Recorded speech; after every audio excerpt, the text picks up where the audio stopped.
Hello, ladies and gentlemen, from Bugeyeguys, car 501, the first production Bugeye Sprite right here. And we are in hustle serious crunch mode here. It's 4 days to go. Monday evening, 1 week to go before the Concours judging. So we've used up one of our remaining 5 days.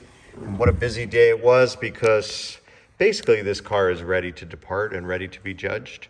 But we did a mock judging this weekend. Thank you, Fred and Peter from Deep River, Connecticut, who are two very, very experienced and dedicated Sprite lovers. They've had Bugeyes themselves since, wow, probably the 60s. So we spent about 2.5 hours this weekend pre-judging the car, and they were brilliant and found a few things. I want to show you a couple of the things that were uncovered.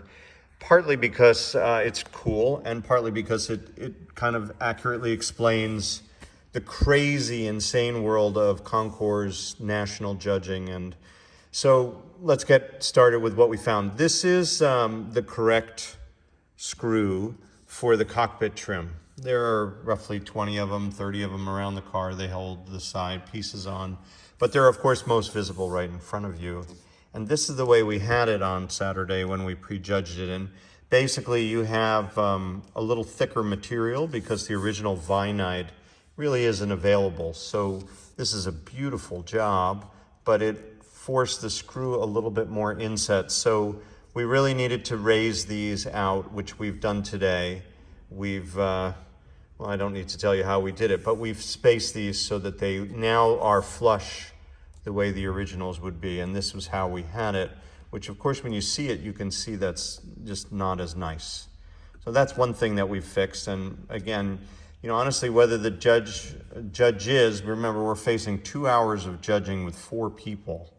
Whether they would have noticed that or called that out or deducted points, we don't know, we'll never know, but the car deserves to have it right, and we want the points, of course.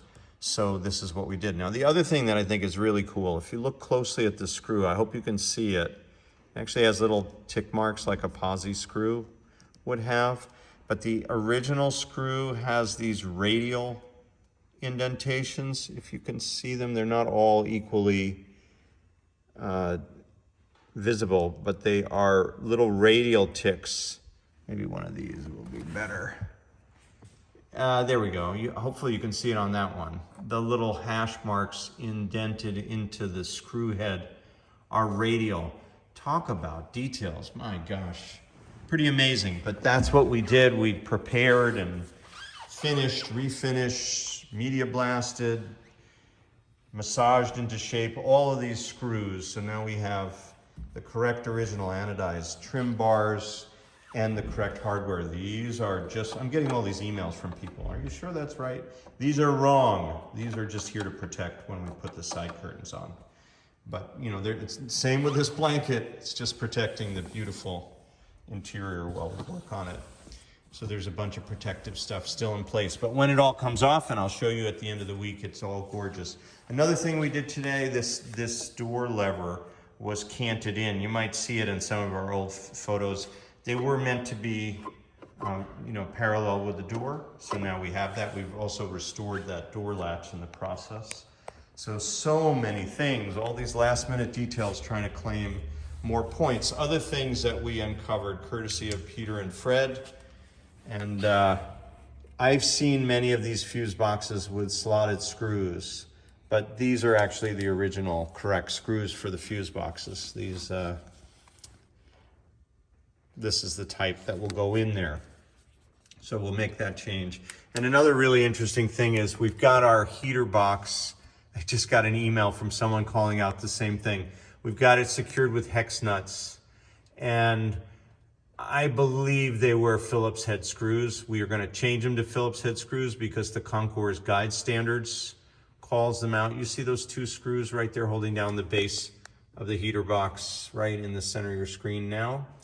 So that's the kind of thing where we have some reference with hex head screws there, but we will change it to the Phillips heads that are in the guide standards. So that's an interesting thing.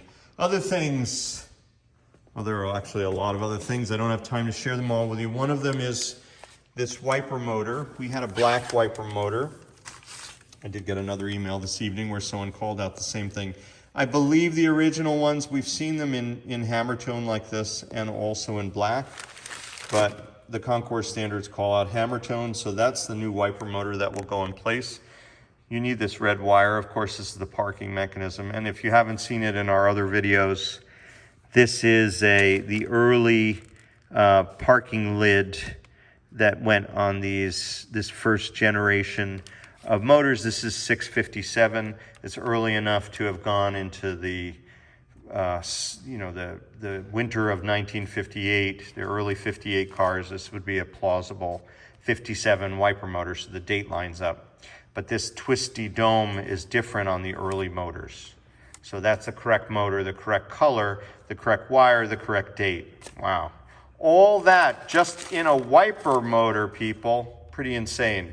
And the screw terminals, you see by my pinky finger here, the later ones had spade terminals. So that's correct. More good news. This tire, hello world, this tire was built in 2022. Not only 2022, it's fresh out of the oven, 5/22, just 3-4 months ago. This baby was cranked out in Portugal, direct to our Bugeye, and these are from 1998, and they're Dunlops. I really wanted to use these tires because they're very close to the exact ones that would have come on the car when it's new. They say gold seal on them, just like the originals did, but they have these indentations here that are not coming out. The car was strapped down at some point when these tires were on another car mounted. They were strapped down into a chock of some sort and damaged. And I just didn't feel comfortable for condition. I knew that would have been a deduction. So we ordered 5 of these babies, hot off the presses. These are the famous K-Mac brand, which nobody's ever heard of, but they are fresh, and from a safety standpoint and for the Concours judging, that's really critical and strongly emphasized. So we will get a 3-point deduction for incorrect brand, but no deduction for condition because they are fresh. And these would have been a much bigger deduction, even though they're correct, because they're too old to be safe. So that's good. And one other thing that's kind of interesting, and it's a little bit amusing, but it's not really amusing, is that 3 of them showed up today. We ordered 5 because they all 5 have to match. So we were joking today that we'll just put 2 on one side and try to keep the judges from the other side of the car. There's nothing over there. Why wouldn't it be perfectly nice? This side's nice. You can only do half the car, but of course, I guess you have to be there. It's just not a great joke when you think about it. But they should hopefully show up tomorrow. You may have seen in prior videos we talked about seam sealing in the wheel arches right under here where my hand is. And all these cars, when they get restored, the media blasting wipes out the seam sealer.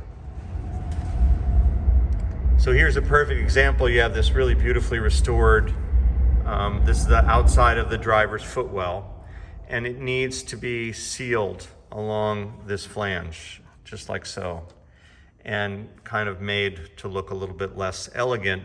But the game here is not always elegant, it's accuracy.